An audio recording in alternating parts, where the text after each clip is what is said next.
Blazy, Hey, Ivy. hello, legend. How are you? Very good, very good. Yourself? Fantastic, mate. You're our special guest today. There you go. I'm not that special, that's for sure. Oh, oh, listen to the Croatian humility. Everyone, Blaz Dejanovic. I've been working with Blaz for about how long, mate? 3 years, 4 years, 3 years, Yeah, about 3 years, I reckon. 3 years. The markets you work in are Pretty much the parks area. So Wetherill Park, Bossie Park, Denzer Park, sort of Fairfield Council, Liverpool Council, really, when you think of it at so large. Western Sydney. Uh, Yes, how old are you, mate? 35. Was a professional soccer player many years ago. Um, Tried. tried, mate. I'm sure you're very good. I'm sure you're very good. Started working real estate at a Ray White franchise. Is that right, mate? No, I started prior to that at a boutique agency, Properties Connect, for about 2 years. And then, Properties Connect for 2 years, got married, yeah, moved to Ray White after that, and was there for 5 years. Was an associate director there, and then started Blaz after that. guys, girls, he's a gun. He's a gun. I know a lot of agents, um, and he does it. This guy does it. Like his EBU did 150 sales last year. Is that right? Maybe even more. 150, 162. 162 sales. 162 sales. Him and his. And by the way, he's running the company. It's his company. It's called Blaze Real Estate. His first name's Blaz, which is quite common in Croatia, but it's Blaze Real Estate. His wife is involved. They've just had their third child, so they've got their hands very full. Just named his third son Ivan, not after me, but mate, I think it's a good name. He might get bullied at school. I got bullied at school. Uh, Nah, it's maybe new not. age. New age, okay. 162 sales last year. Run has a rent roll of now five-ish, 550. 550, roughly. 35 years old, three kids, takes holidays, not enough. We're working on that. Mate, I've got a great group here. Funnily enough, do you know what this group's called? I saw that. Korčula. I love it. Project Cortula, mate. Great part of Croatia. It is, mate. This is a great group. What we're trying to do, we're trying to get better, is what we're trying to do. So we'd love your help today as I ask you some questions, and maybe you can help us in terms of Yep, trying to move the dial with this group for on sure. how are you finding the market quickly, mate? Yeah, I feel like there's a bit of a gap between buyers and sellers now. I mean, there always is a gap, but I feel like it's more than usual. That's what I'm feeling. Mm, Vendors have sort of slightly gone up and buyers have stayed steady. mm. Or there's lack of buyers in general for certain properties. But yeah, a bit more of a gap. Taking a bit longer to put deals together, I feel. Some properties just a breeze, and some properties that's, requires a bit more effort for sure. More communication, more complaining, more educating. Yeah, in general. Okay. So you're finding it's a bit more stickier than last year. Yeah, Yeah. yeah, a bit more craftier you need to be. You need to be a bit more mindful of price with Yeah. vendors going into the listing. Are you mainly auction or PT for sale? Mainly auction. I'd say 80% of our houses are auction, about 80%, And 20% PT. and just for the group, average sale price? Bit over 1 million, 1.2, Yeah. around there. Average comp? Broad range though. Average one was about 16 to 18k, 18k I think. But What we're what rate? Sorry, just to make it easier for them. between 1.5 to 2%, 1.5 to 2.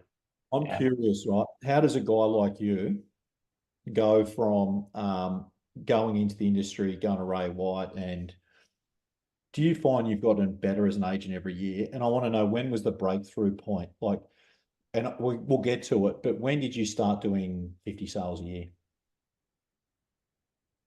I think my background's a bit interesting where I lived overseas for 6 years playing soccer and I was sort of out of my comfort zone the whole time. Mm. So coming back, I felt like it was just easy. You know, I know the language, I know the people, I know the area, and I knew what I could have by coming back. So the attitude of gratitude coming back to Australia.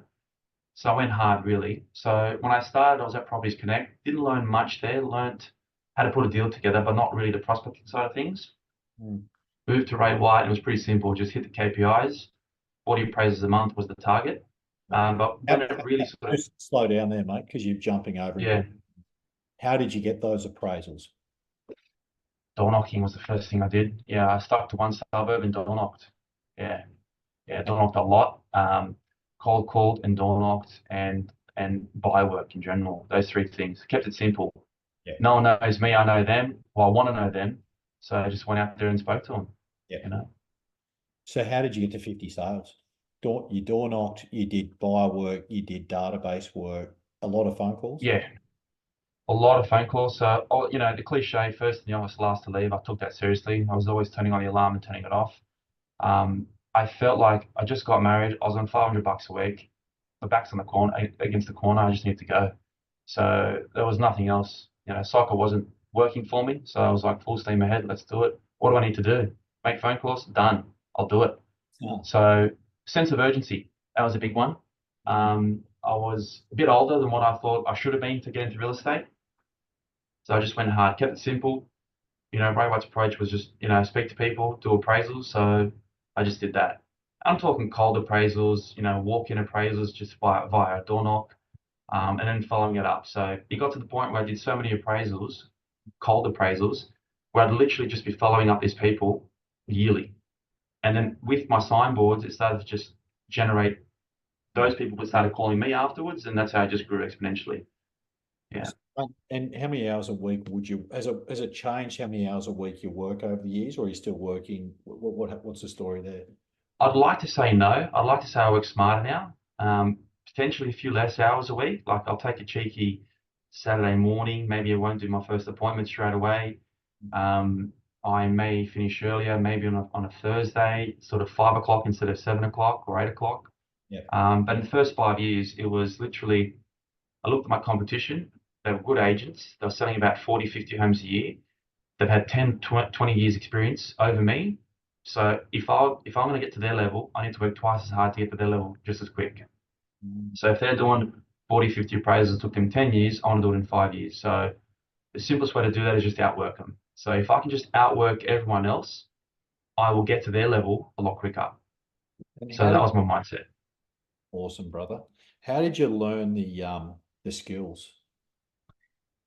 I think definitely on the tools is one thing. I think just being there and being present, being aware of what you're doing, taking extreme ownership is a massive thing that, you know, really got me just reflecting on the situation, reflecting on the past sale, asking myself the question after I'd sell a property, would those owners use me again? You know, would they use me again? And if you're really honest with yourself, sometimes you'd be shocked how you could have done a lot better. Yeah. And maybe did your best under those circumstances, but the next time around you'll do better because you know more. So because I feel like if I just did a really good job and they want to use me again, I know in 10 years' time my life will be easier as an agent. Or I get a lot more phone calls in. People want to use me more instead of me making calls the rest of my life. So would I use me again is the question I'd ask myself every single time. That was a big one. Yeah, so I'm getting from this, mate, when you started, this was it. So you just went hell for leather. You had a sense you had a sense of urgency. You wanted to work out, you wanted to outwork your competitors. So you applied yourself. Yeah. What were some of like, if you start all over again, what are some of the lessons you've learned? What would you not do if you started all, you know, like people ask me now as a coach, there's things I wouldn't have done in year 1, year 2 as a coach now. What would you have not done if you had to start day 1 again? That's a hard one, eh? Probably gone into a partnership with Ray White, but nah. It's a tough one because I feel like it's all a learning curve. Like if I do something, it's always on me. You know, if I make a mistake, good is the mentality I've got. You know, great. What can I learn from that? How do I get better? And if I didn't do it, I wouldn't know how to do it now. So I feel like it's all just a big learning curve, and I wouldn't change it. I'd like to have done it quicker, but in saying that, I know guys take longer. Yeah. So maybe if I can sort of be super picky, it's maybe just being a bit more bold, a bit of an introvert. Let's just start. Yeah, I hear you. Let's just start on that point. Let's talk about the time. What do you think that if it's a standing start, like I've just started today, what's a fair time for me to get some traction, 30, 40 or 50 sales a year? Minimum 3 to 5 years, I'd say. Yeah. Yeah, So 3 to 5 years. It's that apprenticeship. And if everyone in Cortula, or everyone who's listening, um, when we had Alex Pizzas here last month, very similar themes. Like there's an apprenticeship, it takes 3 years, 5 years to build. Actually, it took Alex Pizzas a lot longer than that. It took Blasi about 3 to 5 at least. Mm, What yeah. database did you use, mate, early on? Like, what was your system? The system was literally door knock, add Yeah. them into the system, What give them system? a call. What database system? It was my desktop, I think, at the time. Yeah. Yeah, my Yeah. desktop. What do you use? Now it's Vault, which is I think is Vault purchased my desktop, I think. So same thing, really. If you met me and I'm an owner, um, but I'm not a seller, but I own in Wetherill Park in your market, Yep. but I'm not a seller. What would you Mhm. do with me? So you're pretty much a PO, that's what we call it. So a PO is a property owner. It just means you get updates about what's happening in the marketplace in Wetherill Park. You might get How often? what was that? How often am I getting updates? Not too often. I'd say probably monthly. Just a Wetherill Park local suburb update, text Yep. message or a phone call. Quick 60 seconds of just letting you know, mate, once around the corner, I know you're not looking to sell, just keeping you informed as a local resident. Have a great day. Just Yep. really simple. So I'm on your Um, system as a property owner. I'm getting a monthly e-newsletter and I'll be getting a phone yeah. call. How often? The phone call, depending on honestly, I would love to do it monthly if I could, but it's not the case. Yeah. Probably quarterly if I can. Quarterly, if not half year. Okay. Half year. So just listed, just sold calls are important. Um, That's they're on your yeah, system. Tell me about your pipeline seller system. What's your pipeline seller system? How many have you got? And yeah, once they're in there, how do you chase them to the point of a decision? yeah. So pretty much, if it's a pipeline seller, I'll be they're in the database. I've got him on my phone as well as I've got certain emojis to make sure I know that they're pipeline sellers. Pretty much every weekend, I'll be sending them a text message with the results of what we've done for the week, what sold for the day, what kind of buyers are still interested. Yeah. I'll give them auction invitations to invite them to the auction. Yeah. I'll let those prospective vendors know what the reserve price is, as long as I'm willing to bid. I'll let them know where I think it's going to pull up. I'll let them know where it's going to start potentially. I'll let them know what I'm going to do when it stops. Just pretending they're like a vendor, really. I want them to feel like they're a part of that campaign, and that way they can see how I guess genuine I am about the deal in general. Because we tell them we can tell all day talk to you all day about how good we are, but you can see us in action. And some auctions are not going to be good, Mr. Vendor, prospective vendor. I'll tell you now, Yeah. but I want you to see it. I want you to see what we're going to do, what the struggles were, and what we need to do to actually sell it. And you really just educate the vendor along the way if you can, and they're getting to know you, and they're seeing that that you work for the vendor. Especially if you're getting more than the reserve price, and you're not announcing it's on the market, and you're still pushing for more. They Yeah. love it.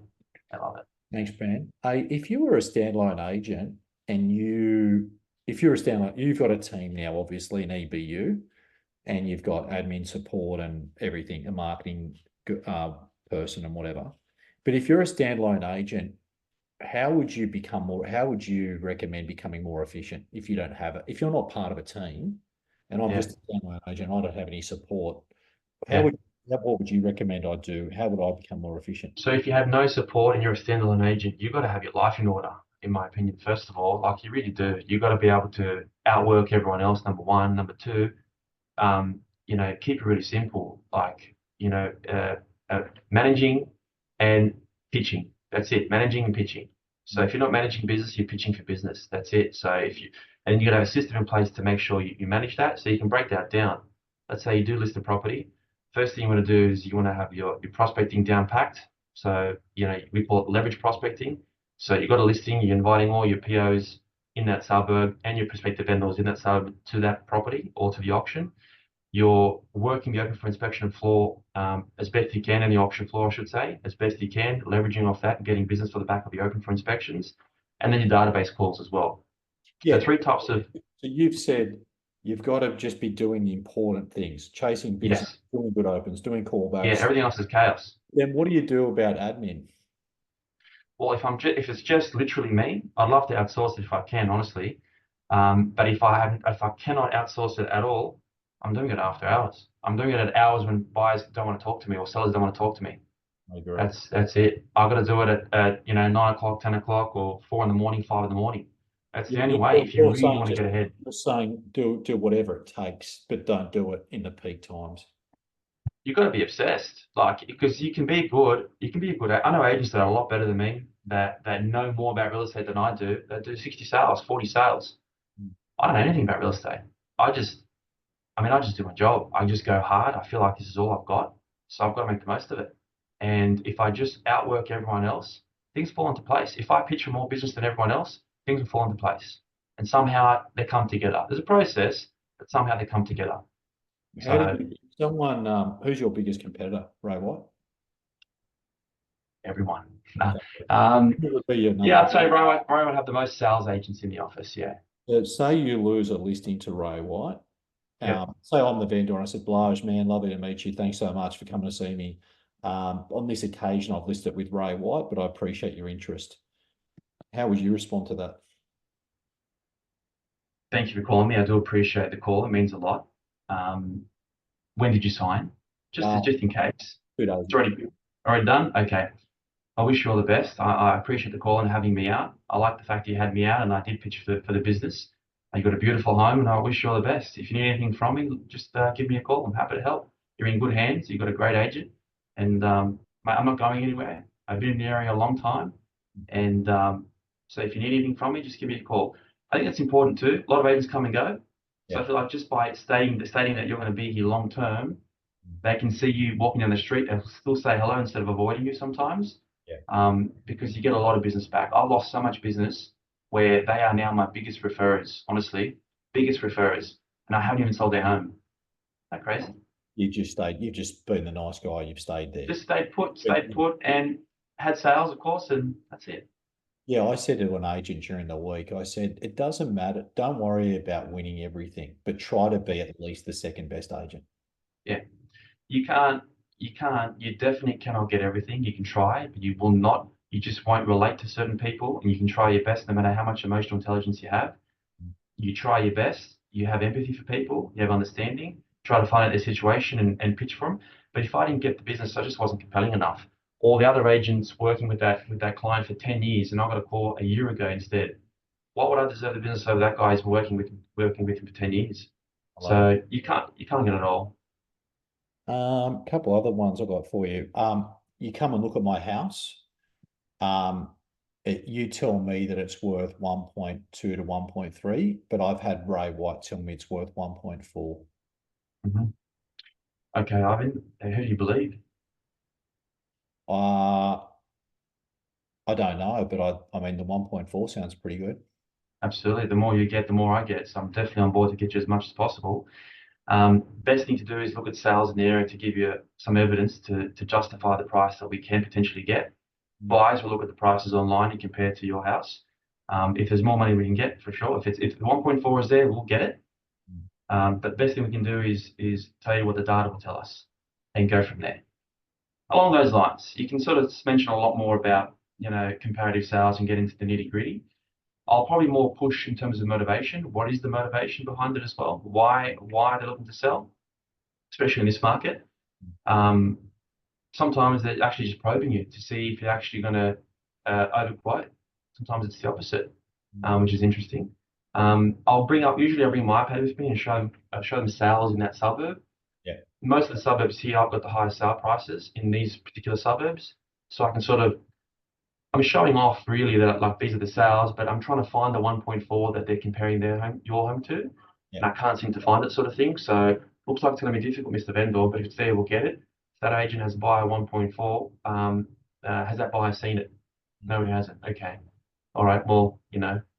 what's he sold for 1.4 potentially in the area? Oh, nothing. Okay. Well, I saw this 1.39, very similar to yours, whatever it is, 1.3. So I'm not dissing the other agent at all. I'm just trying to educate the vendor in a soft approach, really. You mentioned your 1.8%. I've had another agent who has suggested that they would do the business for 1.5. Yeah. I know agents that will charge 1% as well. There is plenty out there for sure. If you want the cheapest, it's definitely a lot cheaper than myself and that other agent. But what made you give me a call? You called me for a reason. You saw the sale around the corner. We got X amount of money for it. You came to that auction. I told you what the reserve price was. We got 200K above the reserve. I'm worth it. I'm worth 1.8%. You know, I've got a big team behind me. I talk about my EBU that I've got and that we're all working for the one commission. That tends to go a long way. So I really try to defend my commission in general, especially if they're especially you know if they call me out because of my results, and then the last question they have after I do the interview is the commission. But then the question is more along the lines of they're just asking the question for the sake of it. So if I don't defend it, you know, how am I worth the 1.8% if I can't defend my own price, sort of thing? And it tends to work. But if they really want to screw me down and do the absolute best to try and get me over the line, um, I'll go through the process of really trying to show why I'm worth more. But in the end, like, if I can say one thing, this is actually to your first question about what would I have done differently as an agent. Yeah. Go into a listing. This is my commission 2%. Oh, the agent charged 1.5. Okay, I'll do it as well. 1.5. Sign here, and I do it instead of actually spending 5 minutes because I'm lazy. Spending 5 minutes and just speaking to them about why I'm worth it, and maybe charging them 1.85% or 1.75%. They just want to feel like they're getting being taken care of. But I just go from 2%, boom, to 1.5. It's like, fuck, that's a lot of money there for a $2 million property. So So you would have defended the com earlier yeah, rather than get yeah. away with thousands. And maybe because I'm not a good salesman, but if I believe in something, it's easy to sell. So Yeah. maybe I didn't believe in it, but you gotta believe in it. And if you don't believe in it, get yourself to the point where you do believe in yourself. So upskill yourself really. Yeah, but you didn't always believe in yourself. I mean, you believed in your work ethic, but you didn't know you were going to sell 160 properties in a year. Like, what was your belief system when you were selling 30 and 40, and like, what were you doing there? Just I was the busiest I ever was, honestly, and almost the most stressed that I ever was when I was doing 40 to 60 sales. The busiest and most stressed I ever was. It's the hardest. It's the hardest bit, I reckon, to crack through that. But once you crack through it, honestly, if you're doing the right things, I went from 1 million to 2 million in a year almost, a year and a half. Um, so it's just the hard yards really, but you gotta believe yourself, yeah. was you there, guys and girls? How good is it that the amount of business that this guy's doing? Like, I speak to heaps of good agents. Like, mate, it's really impressive that you're doing that business where you are. I think it's amazing. I've seen a really good transformation from you over the last few years. I mean, you're a great dad, you're healthy, you train, which I admire. I did say at the start, I think you could probably take more holidays. You did no alcohol last year. Right, yeah. So why did you do that? And what's your view on that, just for my group? Short story long, I was obsessed about soccer, football, didn't work out. Got obsessed about real estate, can't get into real estate. That was my mindset. You can get mentally fatigued. I didn't know it at the time, and so it came to a point where I was just so stressed out with work. I realized like I wasn't taking care of myself. My health wasn't good. My just had a lot of inflammation, a lot of stress, just just shit that goes with stress. Um, sensitive stomach, all that sort of stuff. Couldn't sleep well. So I looked into Ivan's. That's when I had a chat with you at the time, Eric and Ivan, and you were always sort of mentioning, slow down on the alcohol. Not that I was a drinker. I'm just Croatian background, just a big social drinker, really. Um, but you always mention sort of slow down the alcohol and take care of yourself and take time off. I didn't take a holiday for a while, a couple of years. So I made the shift. I said, I can't work like this. I'm on 100 and, whatever sales, 80 sales or 110 sales. And I just couldn't. I'm like, how the hell do you do any more? I can't even do one more year like this. I can't do it. I'm just mentally fatigued, drained, physically exhausted, brain fog. That was a big one, brain fog. So the first thing I did is just got rid of all the shit food, um, and got my life back on track in terms of that. So no real fast food, no real shit food. And then it got to the point where I'm like, you know what? I'll drink on the weekend and I'll be so brain fog. I have such brain fog for 2, 3 days where I'm like, what am I doing? I'm leaving my kids to go to work and I'm not even working at 100%. And yet I'm not at home because I'm trying to work. I'm not at work and I'm not even working. So it's like, fuck, it's not worth it. And so I made that switch, decided to not drink. And it's been a year. And then on New Year's, I decided to drink again. Just so you know, I'm not sure if I told you. Yeah. Drank again. And as I was drinking, I'm like, you know what? I'm gonna do another year. As I was drinking, I felt like it's just you learn to have how to have fun without it, you do, but you just got such more mental clarity, such more awareness. I'm more present with the kids. I'm more present at work. I'm just more efficient. And in the end, man, I want to get in. I want to go hard. I want to bounce. I'm not gonna. I don't see myself being in real estate for 50, 60 years. Um, you want to go in, make an impact. You know, get a shitload of investment properties if you can. Make a shitload of money. Build up a brand. You know, downsell the brand potentially to someone else, and or stay on if you want, but just get to the point where you can have a quality life. So I've learned to really enjoy my life now. So now I was dreading, getting to the age of 40. And now I'm like, you know what? I'm fitter than ever was. I'm skinnier than I ever was. I'm enjoying my work a lot more. I'm looking forward to 40. And I think I'll be better at 40 than I am at 35 now. So massive shift, and that's a testament to definitely you, Ivan, as well. I've transformed my life. I've got a sauna at home. I train in the morning. Get meal preps every day. I get my grass cut, get my pool cleaned, get my house cleaned, get my shirts ironed. So all I've got to do is when I'm at home with my family, and when I'm at work, I'm at work. Yeah. So just keep it so simple, and it gives me quality really. So yeah. You're a legend, mate. I mean, I've seen that transformation from when we met. You're a good agent with a lot of hustle. Now I reckon, mate, that's very inspiring. I was just listening to that and I felt Mm. it because it's not like selling real estate's one thing and doing really well. But now, like I said, mate, you've got all your ducks lined up. You're healthy. You're spending time with the fam. I think you could do with more holidays now. After you bought that rent roll, I think now you could probably take some more holidays once that's all done. But I think Fiji's coming. what was that? Fiji's coming in a couple of months, so it'll be all right. Good. Mate, I know how invaluable your time is, so we're going to let you go. I think we've had a good session with you. Any last sort of words for the group, mate? That my group here. You just got to be obsessed. Like you just got to be obsessed about your job. And if you're not, don't get me wrong, you can have a life, but you'll always die wondering. And I always say, and I get it from other people, there's two types of pain in the world: the pain of discipline or the pain of regret. You don't want to be 50, 60, 70 years old going, fuck, if I just worked a bit harder, I would have had a bit more. Or if I had a bit more time off, would have been more time with my kids. I want them both. I want them both. So that's why I'm trying to, it's never perfect, but I'm trying to live that life where I can have time with the kids and be a killer at work. So if I can get those two, then you're on for a good ride for sure and enjoy it. It's a long-term game, but you got to be obsessed. Very good, mate. I really appreciate you coming along today. I'm sure the guys and girls really enjoyed it. Keep on keeping on, and Thanks, RB. Good to see you. see you in our next one. You can sign off here now, mate. Thank you. Thanks, guys. Good luck. Thanks, brother. Thank you.